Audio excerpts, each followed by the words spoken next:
होता है और प्लाटून कमांडर या पोस्ट कमांडर जो होता है वो सब इंस्पेक्टर होता है। तो इसी के बारे में बात करेंगे कि आखिर क्या सब चीज़ें हैं। जब हम एक कंपनी कमांडर होते हैं या एक प्लाटून कमांडर होते हैं तो हमें सबसे पहले तो इसका सिलेक्शन प्रोसेस क्या होता है, ठीक है। उसके बाद एलिजिबिलिटी क्या होती है सेलेक्ट होने के लिए, ठीक है। फैसिलिटीज़ हमें क्या क्या मिलती हैं, हमें कौन कौन सी रिस्पॉन्सिबिलिटीज़ जो हैं उनको बियर करना होता है, ठीक है। और प्रमोशन अपॉर्चुनिटीज़ क्या क्या होती हैं, इन सब के बारे में बात करेंगे। तो सबसे पहला टॉपिक अपना सिलेक्शन प्रोसेस। तो इसके पहले तो ये देख लो कि कंपनी कमांडर होता क्या है। कंपनी कमांडर एक असिस्टेंट कमांडेंट होता है जो कि ग्रुप ए गेजेटेड राजपत्रित अधिकारी जो कि भारत सरकार द्वारा अपॉइंट किया जाता है वो होता है। तो ये होता है कंपनी कमांडर। और सब इंस्पेक्टर जो होता है वो group B non gazetted subordinate officer, गैर राजपत्रित अधिकारी, ठीक है, अधीनस्थ अधिकारी मान लो, गैर राजपत्रित अधीनस्थ अधिकारी जिसके कंधे पर 2 सितारे होते हैं और जिसकी अपॉइंटिंग अथॉरिटी या तो डीआईजी होती है और या अपना आईजी होती है, डिपेंड करता है, ठीक है। फोर्स टू फोर्स वाइज ये वेरी करता है। तो आइए बात करते हैं आगे सिलेक्शन प्रोसेस की। तो आप कंपनी कमांडर बनते कैसे हो।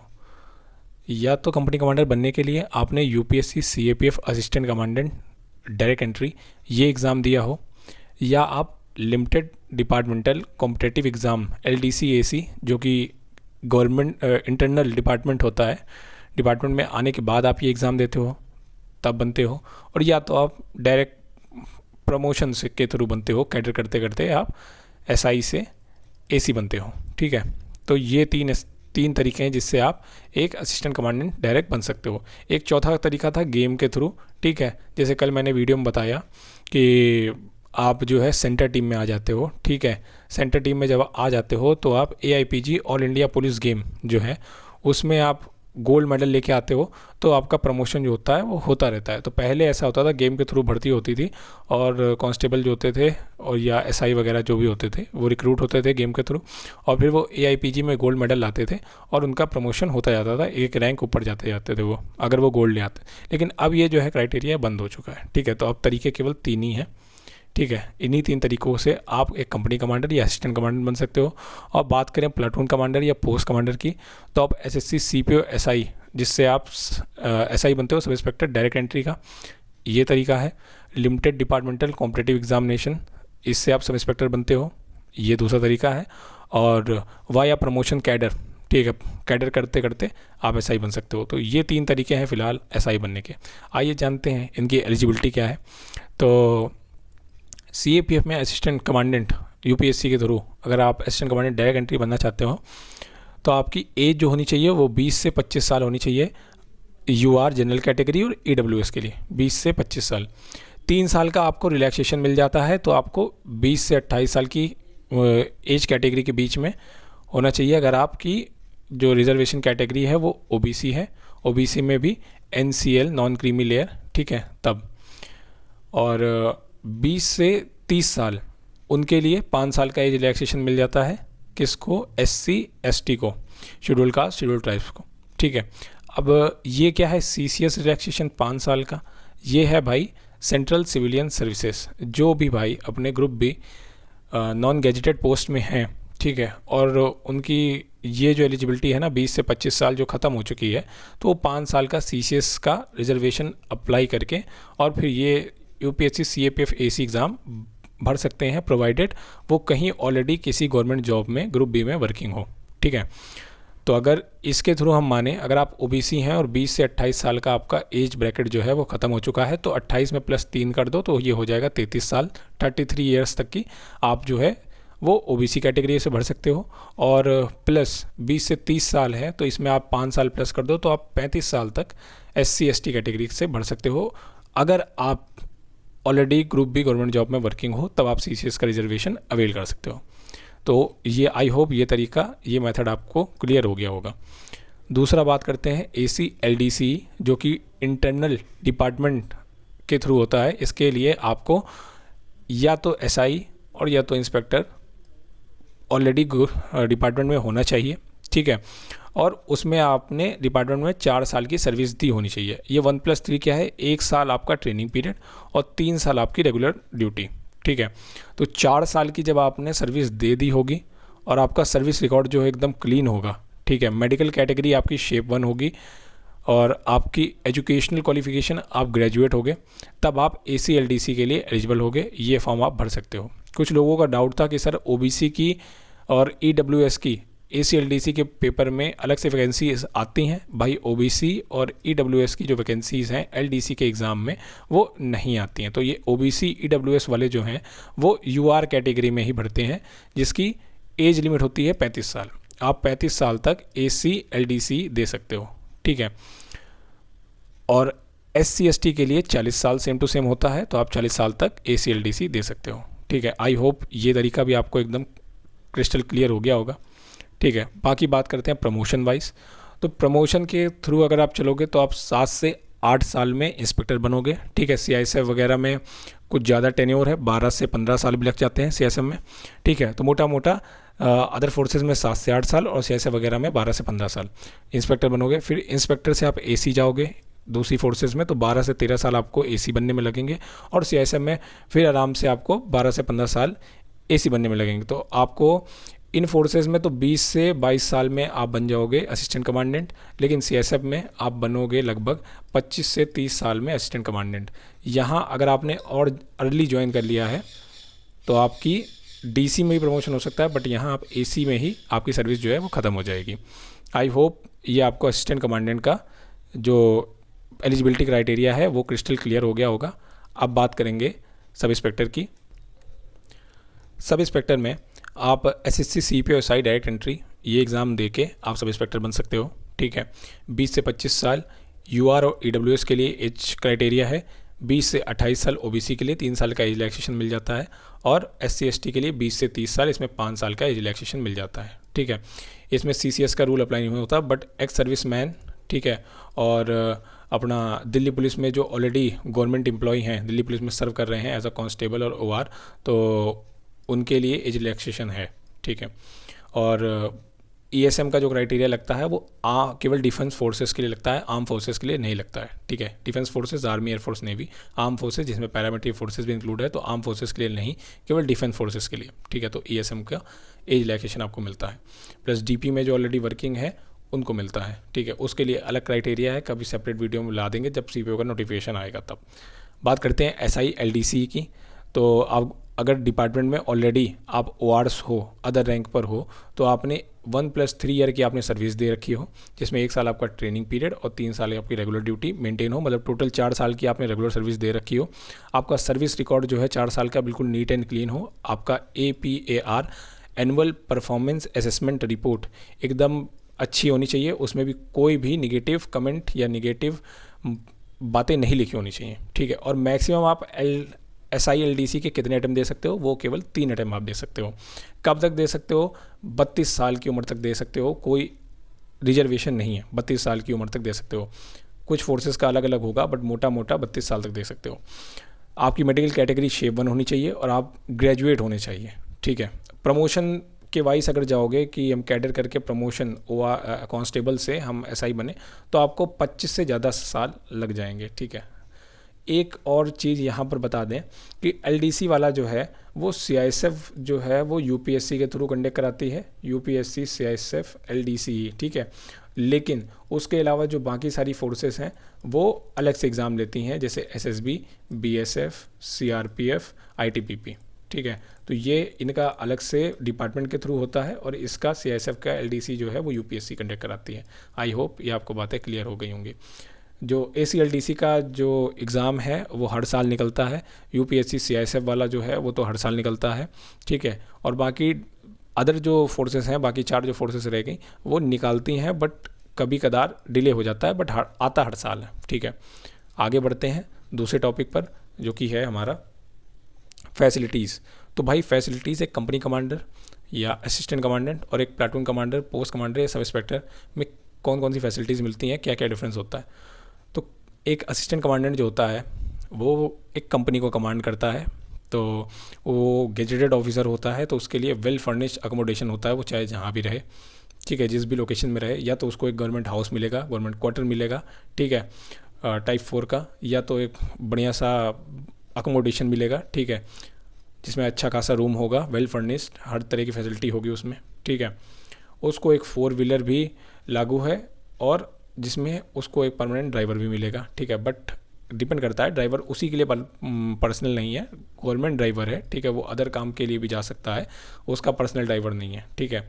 तो एक ड्राइवर उसके लिए लागू है, ठीक है। बट अगर उसको कहीं जाना हो, अदर ट्रूप्स को कहीं जाना हो, तो सबसे पहले सर ही जाएंगे। लेकिन अगर सर का मन है कि ये लोग जाएं तो सबसे पहले ये जाएंगे और ड्राइवर लेके जाएगा। आप समझ गए आई होप। वो सरकारी ड्राइवर है, वो सरकारी व्हीकल है, तो उसको सब यूज़ करेंगे। लेकिन अगर प्रायोरिटी में सर को जाना है तो सर सबसे पहले जाएंगे, ठीक है।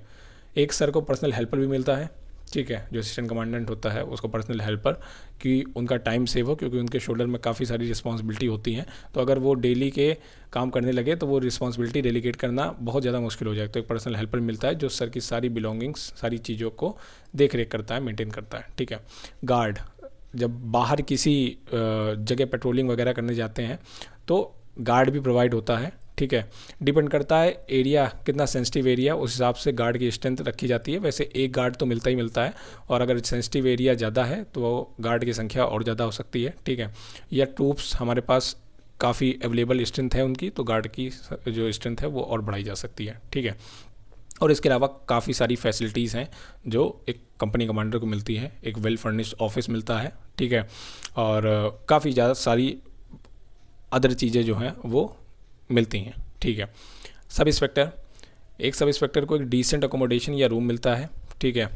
जहाँ पर जिस भी लोकेशन में वो होगा वहाँ एक डिसेंट अकोमोडेशन, एक रूम मिलेगा, जिसमें उतनी फैसिलिटीज़ तो नहीं होंगी, बट हाँ मोटा मोटा एक रूम जिसमें एक बेड वगैरह, फ़ैन और लाइट वगैरह और टेबल चेयर, ये तो मिलेगा ही मिलेगा, ठीक है। जैसे जैसे आपकी रैंक ऊपर होती जाएगी वैसे वैसे आपकी ये फैसिलिटीज़ जो हैं वो भी इंक्रीज़ होती जाएंगी, जो गवर्नमेंट के से आपको मिलती रहेंगी, ठीक है।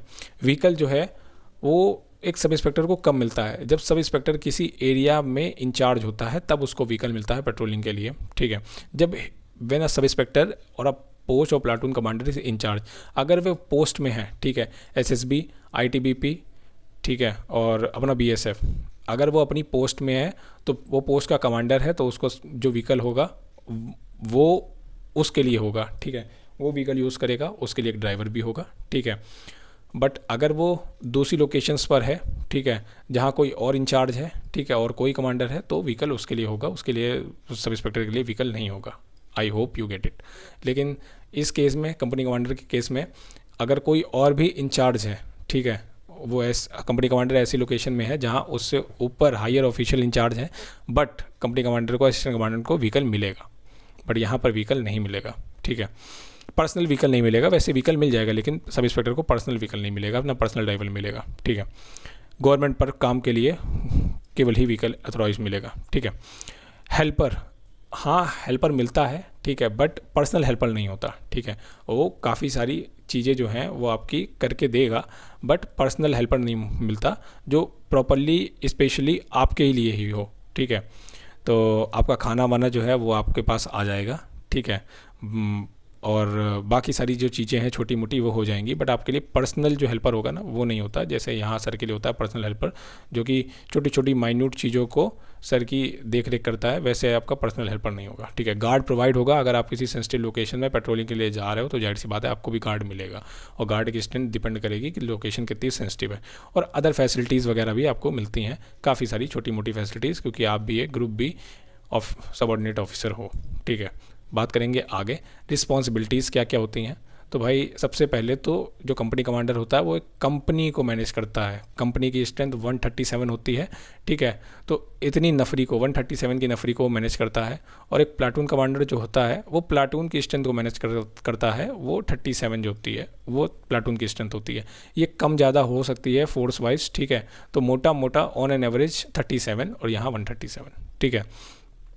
ये जो है कंपनी कमांडर वो हायर ऑफिशियल्स को रिपोर्ट करता है, ठीक है, जो इससे हायर ऑफिशियल होते हैं, और इससे जो नीचे ऑफिशियल जो होते हैं, ठीक है, इससे नीचे वाले ऑफिशियल्स को ये ऑर्डर देता है, कमांड देता है, और ऊपर वाले ऑफिसर्स को ये रिपोर्ट करता है, ठीक है, उनसे ऑर्डर लेता है, ठीक है। इसके पास जो ऑफिशियल पावर होती है वो काफ़ी ज़्यादा होती है, ठीक है। जितनी भी कागजी कार्रवाई होती है, ठीक है, डॉक्यूमेंटेशन होता है, वो कंपनी में कंपनी कमांडर के नाम पर ही होता है, उसी के ही नाम पर उसी की साइन लगती है, और तब जाके वो डॉक्यूमेंट कंपनी से आगे बढ़ता है, ठीक है। तो ही और she has higher official power, ठीक है। ओवरऑल रिस्पॉन्सिबिलिटी जो होती है वो कंपनी की इसी के ही कंधे पर होती है, ठीक है। कुछ अच्छा होगा तो भी कंपनी कमांडर को बोला जाएगा, और कुछ बुरा होगा तो भी ऊपर वाले अधिकारी जो है वो कंपनी कमांडर को ही पकड़ेंगे, एसआई को कोई नहीं बोलेगा, ठीक है। क्योंकि इंचार्ज वो है कंपनी का, ठीक है। उसने अच्छे से कमांड नहीं की तो कुछ बुरा हुआ, या उसने बहुत अच्छे से कमांड करी तो बहुत कुछ अच्छा हुआ, ठीक है। तो वही है 5वां पॉइंट कि ओवरऑल गुड और बैड होता है तो उसके लिए केवल कंपनी कमांडर ही रिस्पॉन्सिबल होगा। जो ऊपर से बातें सुनने को मिलेंगी या तारीफ मिलेगी वो कंपनी कमांडर को ही मिलेगी। समझ में आया। और छठा जो है वो ऑर्डर, जैसे पहला पॉइंट, जो अगर दूसरा पॉइंट आपको क्लियर नहीं हुआ तो ऑर्डर कहाँ से लेता है, तो हायर ऑफिशियल से लेता है वो ऑर्डर, ठीक है। जैसे डीसी डिप्टी कमांडेंट जो कि एडजुटेंट होता है बटालियन में, बटालियन 2IC, ठीक है। और सीओ जो होता है कमांडेंट होता है, तो इनसे डायरेक्टली ऑर्डर लेता है, इन्हीं को डायरेक्टली रिपोर्ट करता है। बाकी नीचे जो होता है वो कमांड करता है, नीचे ऑर्डर देता है। प्लाटून कमांडर की बात करें तो वो जो है वो रिपोर्ट करता है कंपनी कमांडर को, ठीक है। प्लाटून कमांडर है तो कंपनी 2IC जो कि एक इंस्पेक्टर होता है उसको रिपोर्ट करता है, और इंस्पेक्टर जो होता है वो कंपनी कमांडर को रिपोर्ट करेगा, या एक डायरेक्टली कंपनी कमांडर को रिपोर्ट करता है अगर वो प्लाटून में है तो, ठीक है। उसके पास लिमिटेड ऑफिशियल पावर होती है, ठीक है। जितनी कंपनी कमांडर के पास ऑफिशियल पावर होती है उसके कंपैरिजन में लिमिटेड ऑफिशियल पावर होती है। अगर वो प्लाटून में है और इंचार्ज है तो जो भी चीज़ें होंगी वो प्लाटून कमांडर के साइन पर होंगी, ठीक है। और वो फिर प्लाटून से कंपनी जाएंगी तो फिर वो कंपनी कमांडर की साइन होकर फिर आगे जाएंगी, ठीक है। तो he has limited official power in comparison to a company commander. Limited responsibility भी होती है और लेस अकाउंटेबिलिटी भी होती है। कुछ अच्छा होगा बुरा होगा तो कंपनी कमांडर को बोला जाएगा, प्लाटून कमांडर को नहीं, प्रोवाइडेड कि सिर्फ प्लाटून कमांडर वहाँ का इंचार्ज ना हो, ठीक है। अगर प्लाटून कमांडर इंचार्ज होगा तो जाहिर सी बात है उसकी अकाउंटेबिलिटी या रिस्पॉन्सिबिलिटी ज़्यादा होगी, और अच्छा बुरा होने पर उसी को ही सुनाया जाएगा। लेकिन अगर कंपनी कमांडर इंचार्ज है, उसके अंडर एसआई हैं आप, तो फिर उसको बातें सुनने को मिलेगी, फिर सर जो है वो आपको अड़काएंगे, ठीक है। तो ओवरऑल गुड और बैड जो होगा वो उनको सुनने को मिलेगा, फिर आपके ऊपर आएगी बात, आपको समझाया जाएगा या डांटा जाएगा या तारीफ़ की जाएगी, ठीक है। जो प्लाटून कमांडर होता है वो ऑर्डर किससे लेता है, वो ऑर्डर लेता है इंस्पेक्टर से जो कि एक कंपनी 2IC होता है, ठीक है, या असिस्टेंट कमांडेंट से, या जो एक कंपनी कमांडर होता है या उसके ऊपर ऑफिशियल से ऑर्डर लेता है, ठीक है। पर डायरेक्टली ऑर्डर ऊपर से नहीं आता, चेन ऑफ कमांड फॉलो करते हुए ऑर्डर आपके पास आता है, ठीक है। तो ये हो गया रिस्पॉन्सिबिलिटी। आगे बात करें और दूसरे टॉपिक की, तो प्रमोशन अपॉर्चुनिटीज़ के बारे में बात करें तो अभी तो फ़िलहाल एक असिस्टेंट कमांडेंट को एक डिप्टी कमांडेंट बनने पर 10 से 12 साल ऑलमोस्ट लग रहे हैं, ठीक है। और असिस्टेंट कमांडेंट जो है वो अभी फ़िलहाल जो प्रमोशन चल रहा है, जिस तरह के प्रमोशन का सीन चल रहा है, वो अभी DIG या फिर एक IG रैंक तक की पहुंचकर रिटायर हो सकता है अपनी पूरी इंटायर सर्विस में, ठीक है। अगर उसने CAPF असिस्टेंट कमांडेंट या LDC AC के थ्रू जल्दी ज्वाइन कर लिया, ठीक है, नहीं CAPF असिस्टेंट कमांडेंट, ठीक है, डायरेक्ट एंट्री, उसके थ्रू जल्दी ज्वाइन कर लिया तो वो ADG तक की भी पहुंच सकता है, बट अभी तो फ़िलहाल मुश्किल है, लेकिन वो DIG IG तक की तो पहुंच ही जाता है, ठीक है। ये जो प्रमोशन है वो काफ़ी सारी बातों पर डिपेंड करता है, जैसे आपका सर्विस रिकॉर्ड बहुत अच्छा होना चाहिए, आपकी मेडिकल फिटनेस शेप 1 अच्छी खासी मेडिकल फिटनेस मेंटेन होनी चाहिए, तब आपके प्रमोशन में कोई दिक्कत नहीं आती। आपने अच्छी क्वालिटी सर्विस प्रोवाइड करी हो, ठीक है, आपने कोई भी बैड एंट्री ना हुई हो आपके APR में और सर्विस रिकॉर्ड में, ठीक है, सबने अच्छी कमेंट लिखे हों आपके APR में। और डिपेंड करता है कि आपके जो प्रीवियस ACD के जो बैच हैं, AC LDC के जो बैच हैं, उनका प्रमोशन हुआ या नहीं, कितने लोग उनमें से VRS चले गए या कितने का सुपर एनिमेशंस हो गया। तो काफ़ी सारी चीज़ों में प्रमोशन जो है अपॉर्चुनिटीज़ वो डिपेंड करती हैं।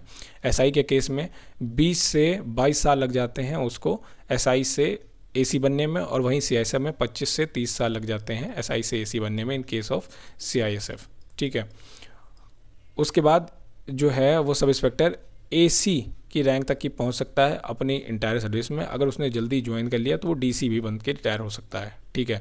और जो प्रमोशन किन चीज़ों पर डिपेंड करता है वो मैंने ऑलरेडी पहले बता दिया है। तो आई होप आपको ये बातें जो हैं थोड़ा डीप बातें हैं समझ में आई होंगी, ठीक है। तो मेरी तरफ से है जय हिंद, और बाकी कोई डाउट हो आपका तो आप मुझसे पूछिएगा, मैं आपको कमेंट में रिप्लाई दूंगा, और उसके रिगार्डिंग अगर ज़्यादा कंपलसरी होगा वीडियो बना दूंगा। ओके भाई, जय हिंद।